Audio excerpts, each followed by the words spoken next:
여러분, 꿈이 있는 사람이 행복하다고 했습니다. 그런 말 많이 들어보셨죠? 저는 학자에서 행정가, 지금은 또 정치인이 됐습니다. 더 좋은 세상을 꿈꾸기 때문입니다.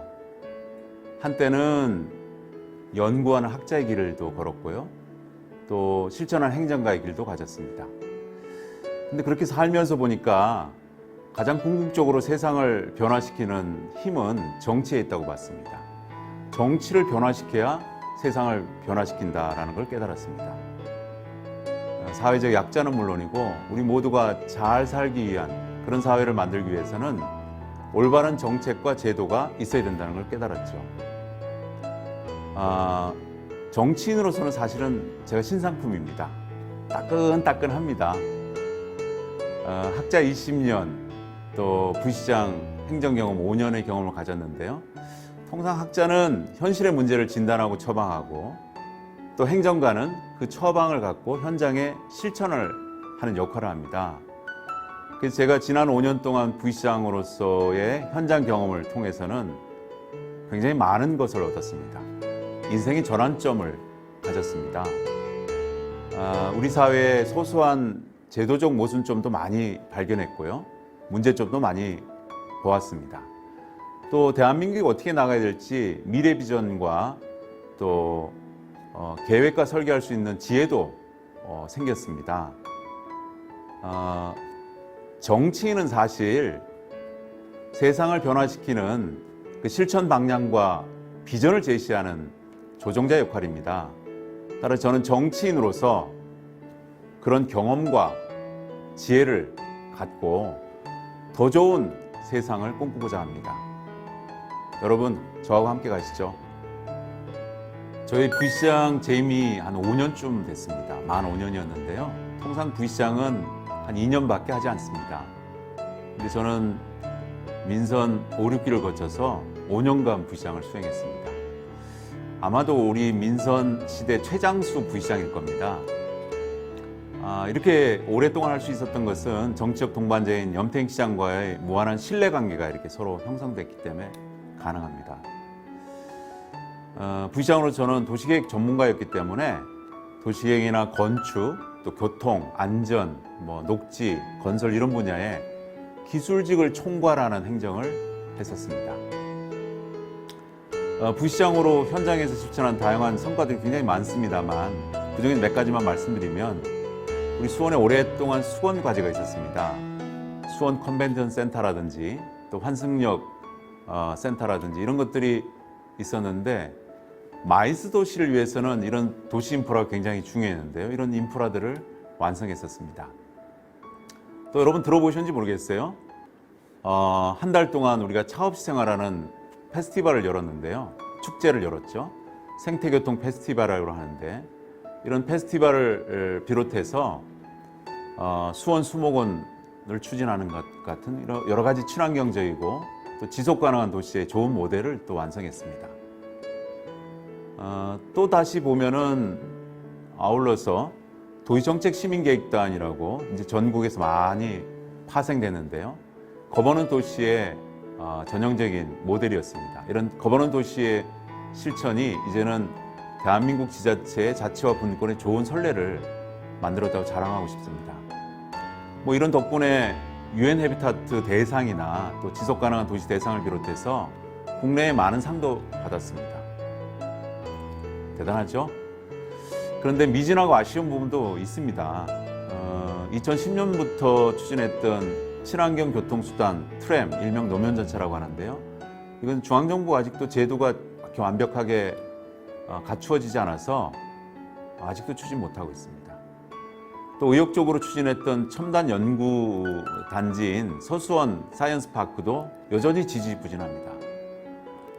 그리고 또 우리 미래의 성장 동력으로 열심히 추진했던 수원 화성 군공항 이전 사업, 수원과 화성의 갈등으로 여전히 답보 상태입니다.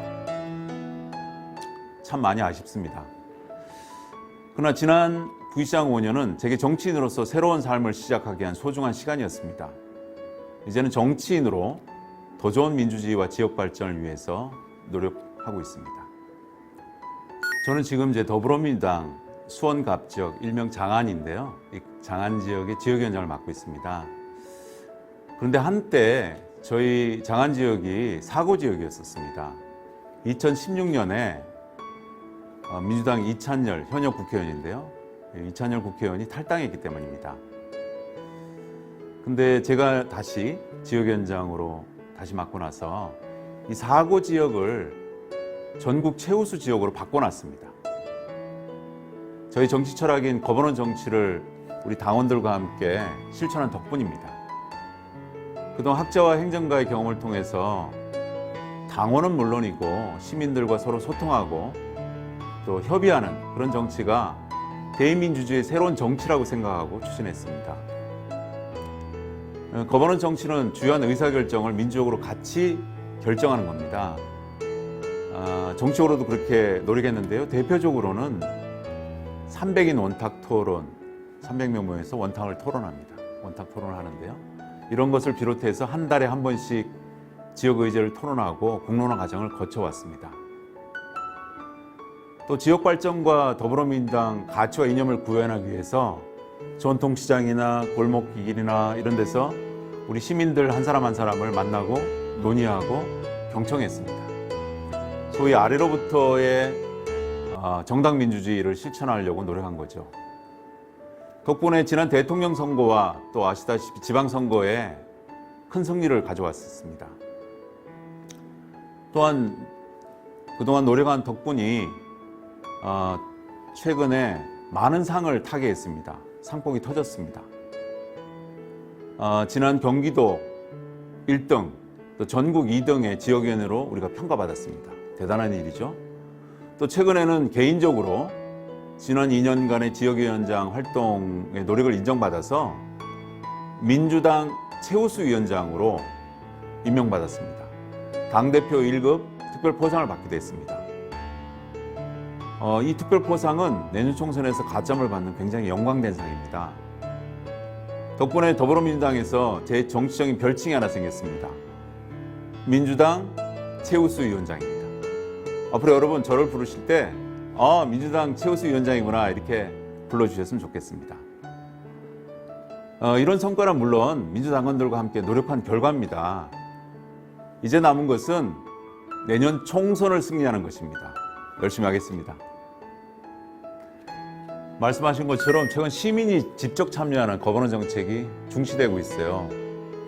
이걸 최초로 제안한 사람은 하버드대 윌리엄 힐러 교수라고 하는데요. 집단지성을 얘기했고 이 집단지성이라는 게 뛰어난 전문가 엘리트보다는 시민들 대중이 모여서 오히려 더 현명한 의사결정을 내린다는 겁니다.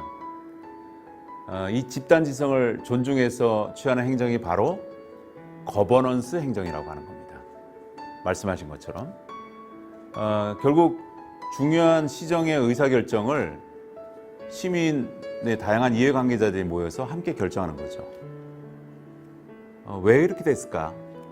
그동안 행정 불신은 높아지는데요. 시민의식은 굉장히 오히려 또 거꾸로 높아져서 이 거버넌스 행정이 오히려 혁신적인 정책이다, 혁신적인 행정이다 이렇게 알려지고 있기 때문입니다.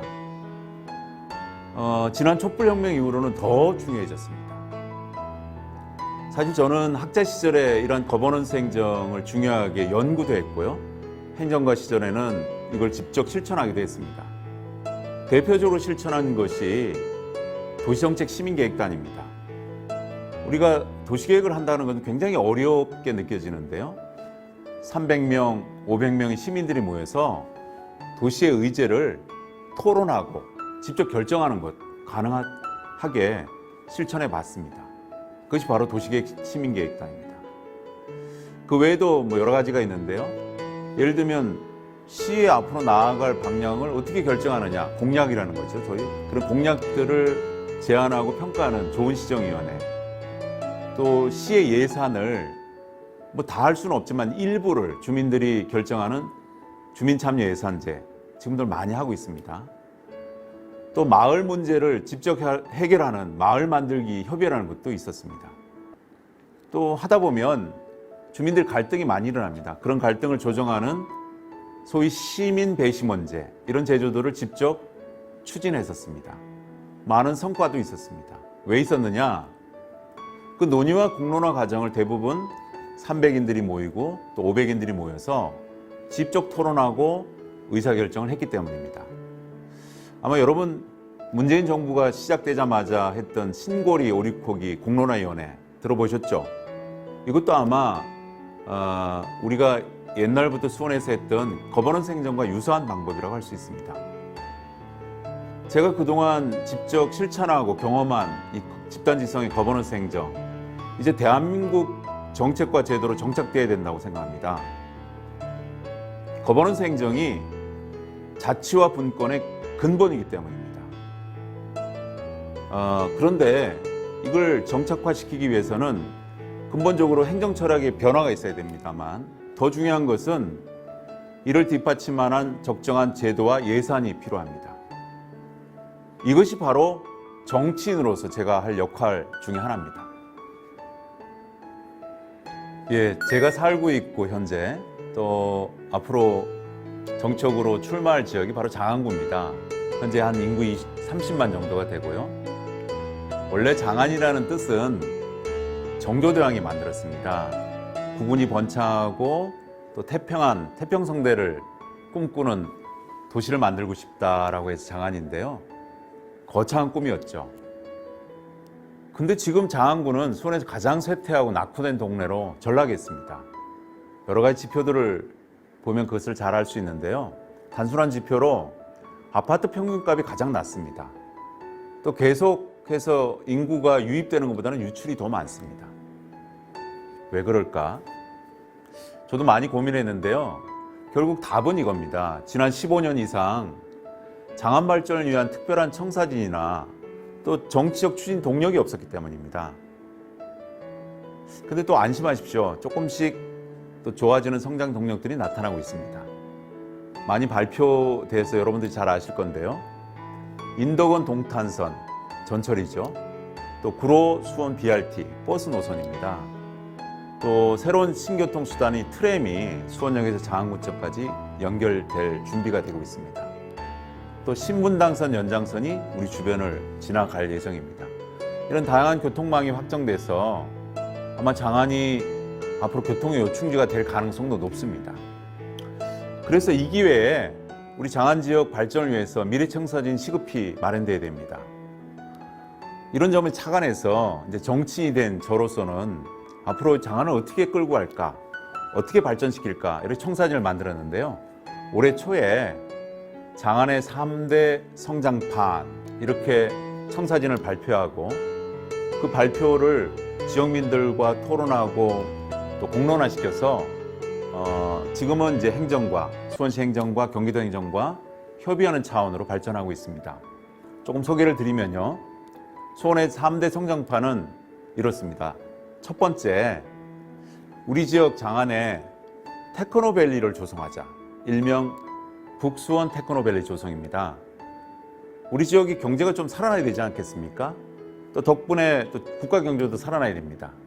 그러려면 첨단 융합산업 이렇게 모여있는 북수원 테크노밸리를 우리 지역에 조성하자. 조성할 공간도 있습니다. 최소한 5만 명 이상의 일자리도 창출할 수 있습니다. 행정도 승낙을 했고요. 또 타당성도 있는 것으로 나타납니다. 두 번째 청사진은 우리 장안 지역의 토지이용, 주거지역, 공업지역, 상업지역, 녹지지역 이렇게 토지형이 있는데요. 이게 굉장히 활성화되지 않고 있습니다. 그래서 이 토지형을 활성화하고 또 쇠퇴하고 낙후된 동네를 촉진시키는 도시 재생을 활성화하는 겁니다. 그러기 위해서는 첫 번째 어떻게 해야 되느냐? 우리 지역을 관통하는 1번 국도변을 상업지역으로 이렇게 활성화시켜야 됩니다. 호텔도 들어오고 또 컨벤션도 들어오고 여러 가지 상업으로서 활성화돼야 장안 지역이 활성화될 수 있는 촉진제가 됩니다. 그리고 그 주변 지역에 노후된 동네들은 주거정비 또 도시재생 등을 통해서 도시를 다시 바꾸는 거죠. 이게 일명 도시재생이라는 건데요. 두 번째 청사진 중에 하나입니다. 세 번째 청사진은 우리가 살면서 꼭 필요한 시설들, 이것을 생활 SOC라 그러는데요. 많이 부족한 게 있어요. 예를 들면 주차장, 도서관도 좀 곳곳에 있지만 여전히 도서관도 부족합니다. 또 여러 가지 체육시설, 이런 생활 SOC를 시급히 확보해야 될 것들을 공급하는 겁니다. 이런 세 가지 것을 장안의 3대 성장판으로 설정하고 발표도 하고 현재 행정적으로 수원시와 또 경기도와 충분히 협의하고 추진하고 있습니다. 아마 조만간 시민들하고 자세한 내용을 충분히 협의하고 또 논의할 기회가 있을 것 같습니다. 열심히 해나가겠습니다. 저는 꿈을 꾸는 정치인입니다.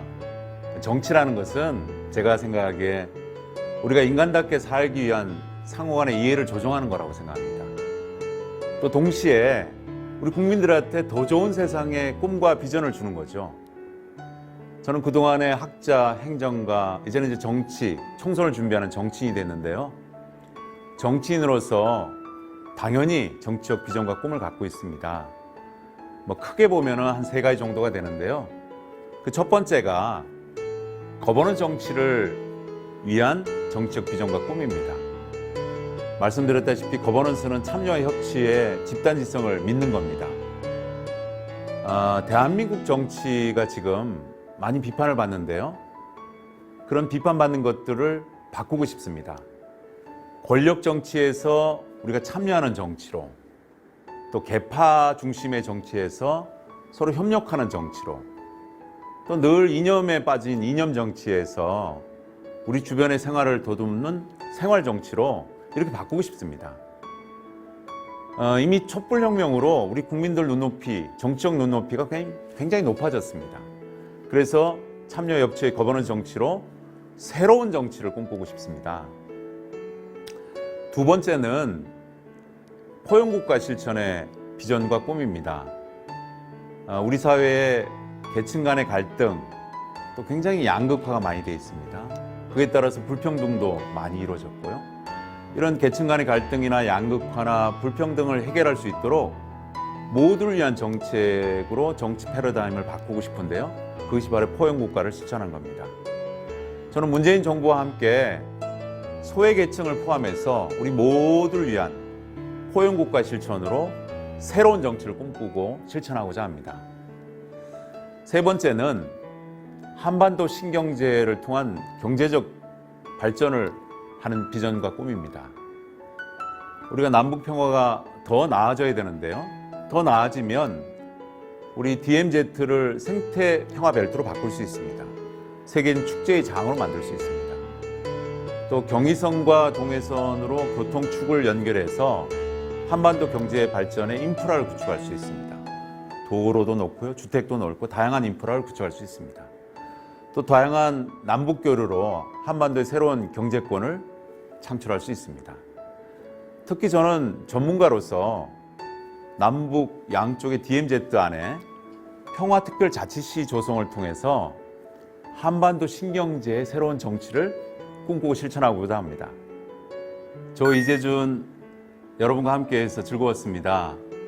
저는 정치인으로서 여러 가지 비전과 꿈을 갖고 있습니다. 그런데 이런 속담 아세요? 혼자 꾸는 꿈은 단지 꿈이지만 함께 꾸는 꿈은 현실이 된다. 저는 그 속담을 좋아하는데요. 정치적 꿈과 비전을 여러분과 함께해서 실천하고 싶습니다. 현실로 만들고 싶습니다. 그러기 위해서는 최선을 다해야 되죠. 여러분, 장안을 장안답게 또 나라를 나라답게 이제 준비된 이재준 최선을 다하겠습니다. 감사합니다, 여러분.